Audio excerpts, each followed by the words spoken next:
અરવલ્લી જિલ્લામાં મુસદ્દા મતદાર યાદી જાહેર થઈ છે। જિલ્લામાં એસઆઈની કામગીરી બાદ જાહેર આંકડા કરાયા છે। જિલ્લામાં નોંધાયેલ 8,58,753 મતદારોની યાદી 72,738 મતદારો કેટેગરીમાં નોંધાયા છે। જિલ્લા 27,133 મતદારોના મૃત્યુ થયા છે તો 35,833 મતદારો સ્થળાંતર કર્યું તો 5,370 ડુપ્લિકેટ મતદારો નોંધાયા છે।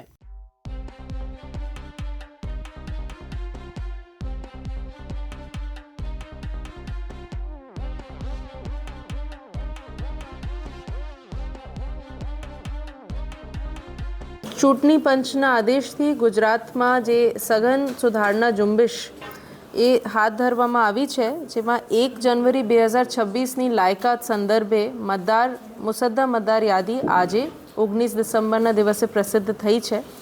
અરવલ્લી જિલ્લામાં પણ એ કામગીરી રહી છે। એમાં એન્યુમરેશન ફોર્મ, જે ગણતરી ફોર્મ આપને 14 ડિસેમ્બર સુધી પૂરા કરી લીધા હતા, જેમાં 100% ફોર્મ્સની ડિજિટાઇઝેશન એ કરવામાં આવ્યું।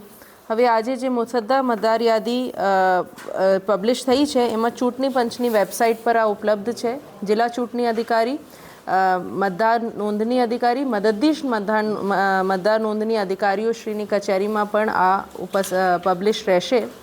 એમાં નોંધપાત્ર આંકડાઓ જે છે, આપણે જિલ્લામાં 72,738 એટલે આપણે જિલ્લામાં અત્યારે જે મતદાર યાદીમાં મતદારોમાંથી 8.47% મતદારો અનકલેક્ટેબલ કેટેગરીમાં આવેલા છે।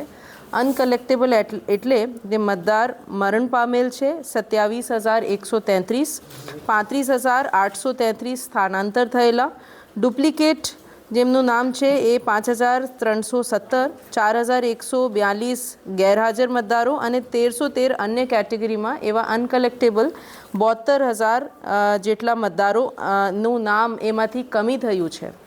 હવે આજથી જે ફેઝ ચાલુ થાય છે, એમાં ક્લેમ્સ એન્ડ ઓબ્જેક્શન્સ પીરિયડ છે, એટલે એમાં કોઈ વાંધા સૂચન રજૂ કરવા હોય મતદારોને તો એ મતદાર નોંધણી અધિકારી, મદદનીશ મતદાર નોંધણી અધિકારીની કચેરીમાં રજૂ કરી શકે છે 18 જનવરી 2026 સુધી।